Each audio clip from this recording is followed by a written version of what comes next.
Got a 4-pounder with a nice flat. Working that one piece. It took about a So, unhappy with it. jacked up. They're all gonna record voicemail while we're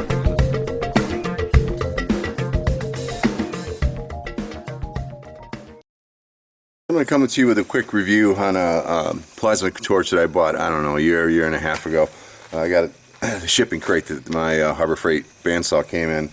I'm going to salvage the angle iron and the steel from it, but I thought it'd be a good opportunity to show you this eBay plasma cutter and tell you that, you know, I'm pretty damn happy with it. So take a look. What I'm talking about is the get out of the way there, CUT50 D, I guess this one is, maybe D is for dual voltage. This is the 110 220 model. I don't know, I paid $200 to $300 for it. It's an older model. The newer model now is about the same price, and it comes with a pilot arc rather than scratch start, so much better depends on the situation, but for me it would be much better. Actually, I just ordered one yesterday, I think, or 2 days ago with the pilot arc. So you don't have to touch the metal in order to get the torch started. For me, cutting out intricate shapes, I'd rather be able to follow a template, and I don't want to be touching the metal to get things started. But anyway, CUT50 is 50 amps. Of course, on 110, you're probably not going to get 50 amps out of it. I ran that thing for a long time on 110, and no, I mean, actually, when I went to 220, I don't think I noticed much of a difference, actually. So it does a very good job on both voltages. Comes with the air regulator and the torch, which is just a basic simple, where am I? Basic simple scratch start torch. Trigger here, some people have had trouble with that breaking. I certainly haven't, but I've been a little bit careful. You see that the hose has been through the war a few times, but it's still working. Not the hose, but the shield is working well. Came with a ground clamp. What it didn't come with is the plug end. You have to buy, you know, it depends on whether you're going to wire it 220 or 110. I believe it came with the wire, if I remember right, but it didn't come with the plug. So again, I had this wired up at 110 for a while, and then once I moved into the shop, I went to 220. But CUT50, let me show you how it works. I'm very, very pleased with it. The only reason I ordered another one is, well, two reasons. I have a backup, and number two, I wanted the pilot arc. So let's see how it cuts. First, keep your hair covered with sparks to fly. Definitely get yourself a visor. You don't need a welding grade. I forget what this is. It's a, gosh, I forgot that. Oh, it's a number 5. As you can see it right there. Number 5 works fine. I think you could do probably a little less than that. I haven't found them, but I'd like to find just some plain old sunglasses that work, because this thing's a little bit tunnel vision, and you're like, where am I? But definitely safety. Protect your eyes. You probably should have some sleeves on. Definitely gloves for sure. Make sure you're cutting in an area where your sparks aren't going to set the building on fire. Oops, I didn't even hit the button.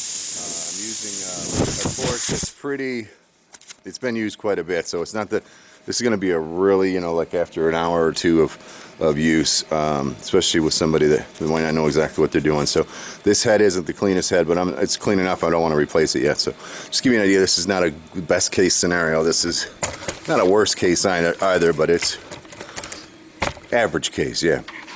We'll cut off these cross members, about 1/8 inch steel.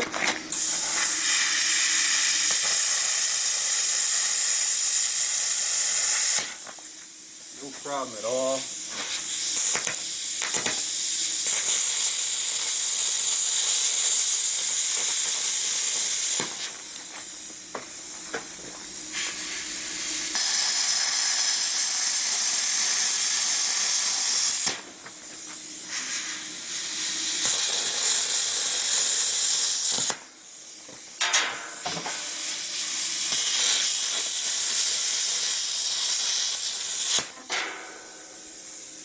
That's not a problem.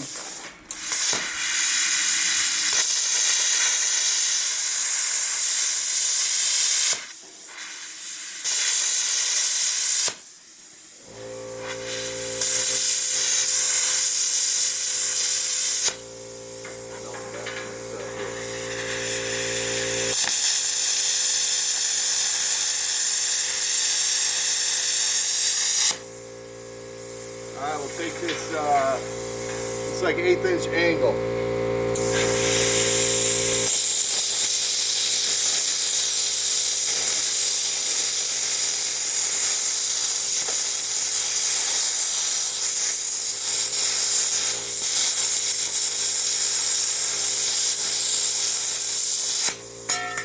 Like that. Cut some more, what the heck? Another piece of 1/8 inch angle. Actually, in this piece here, I'm just going to take the welds off with the welds that they have on there so I can save the entire length of angle.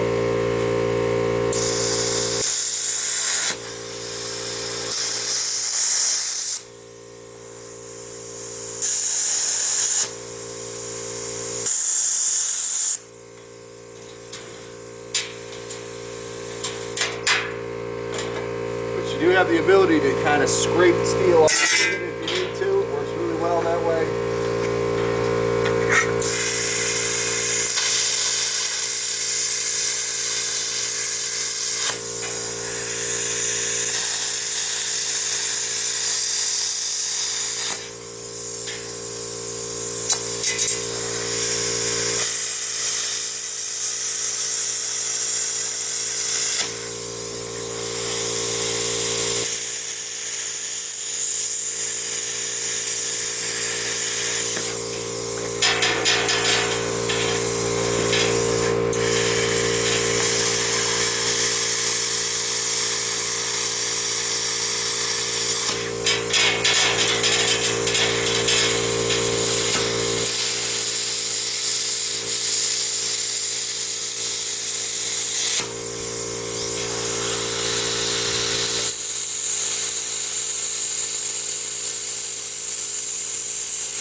One more corner and I think you get the idea.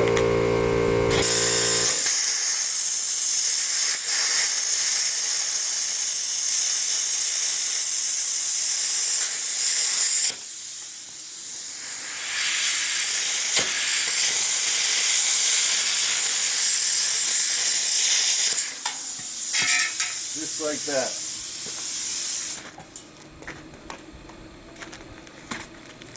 Alright, so yeah, I mean, where am I? Up here somewhere? Works really well for what it is. When I needed a torch of some sort, I didn't want to buy the tank and the regulators and all that kind of stuff. The poor man, right? Poor man's review. This thing, it only uses compressed air and electricity. So, I mean, it's definitely an easy way to get some cutting going on. Let me grab a thicker piece so you can see what it does with that, and then we'll call it a day. A piece of, I don't know, it's got to be 3/8 thick leaf spring.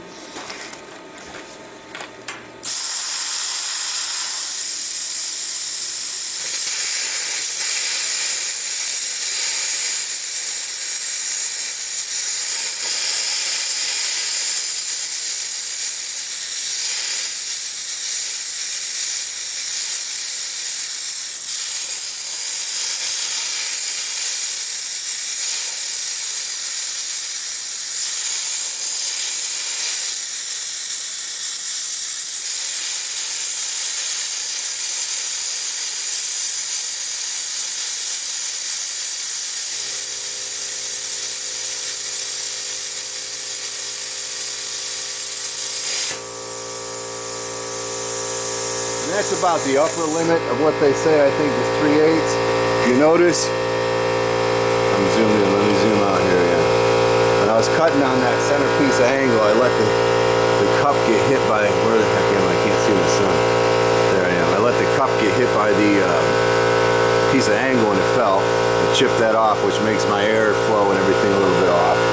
Again, this is going to be taxing it because it's on the relatively thick side and my tip is messed up, but when you go to punch a hole, that shit's gonna spray back at you. So you got to make sure you're kind of pointing in the right direction till you get through. I'll do like a 1/2 inch hole.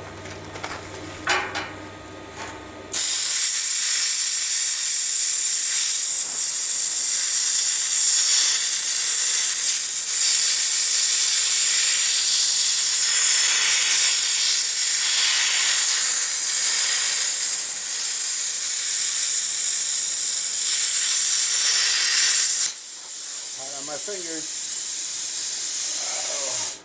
close to the finger.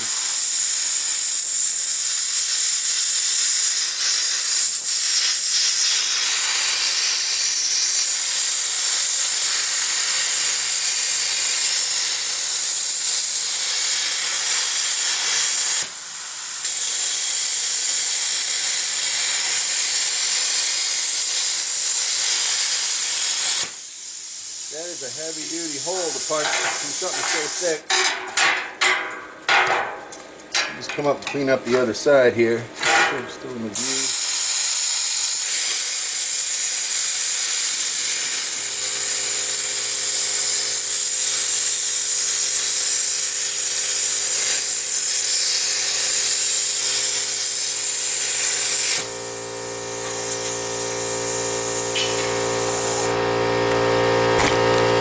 Fingers on that one.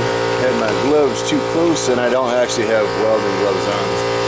So there's a hole. Alright, do some pretty heavy duty stuff. And one last thing just to give it a fair chance. I mean, you're probably not going to buy this particular model if you're punching holes in 1/2 inch and 3/8 and stuff like that. It just isn't strong enough for that. I mean it is, but it's a pain in the ass. Just punch a hole in this stuff right here. You'll see how quickly it goes. Really nothing to it.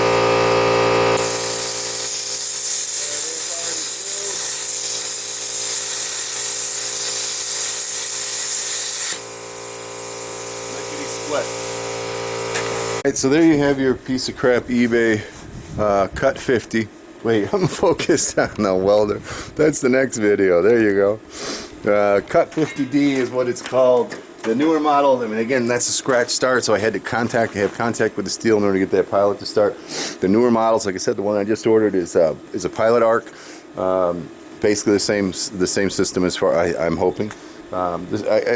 I paid $2 something for it, guys. I don't even think I paid $300. $225, maybe $250 at the most on eBay with shipping. If you don't have a torch, you're somebody like me, a poor man, or a young kid starting out, you need to be able to do some cutting, especially if you're a blacksmith like me and doing reclaiming of materials and stuff like that. Why don't you talk to me for a minute? All right. When you got to cut stuff up, and I'm sure you can do a lot of it on the forge. That's all I got to say. Poor man's review. Maybe it's hit or miss on quality. I mean, maybe I got a good one, and some of them don't always turn out that way, but it's a risk I think worth taking. Energy, or as far as fuel, you don't need gas. All you need is freaking air compressor. A little one would probably keep up. I mean, like a 2 or 3 gallon one would probably keep up just fine with this. I can't say enough about it. It's like a miracle machine for me, and it had saved me thousands, hundreds of cutoff discs, no doubt about it. Another poor man's review. Catch you on the next one. I got a few to do for you. I got the MIG welder from Harbor Freight, which I'll give you a preview of that. Definitely a thumbs up. I got the AHP TIG welder. Again, an eBay item, low end. Give you another preview on that. For tools that, you know, you got where you can't go out and drop $2,000 on a freaking welder. In less than $2,000, easily less than $2,000. Easily less than $2,000. I have a plasma cutter, a TIG welder, and a MIG welder. So, poor man's review on the CUT50D, the older model. Definitely a thumbs up. The newer model, I'm sure, is going to be fine with the pilot arc. Catch you in the next one. Take care, and thanks for your support. Bye.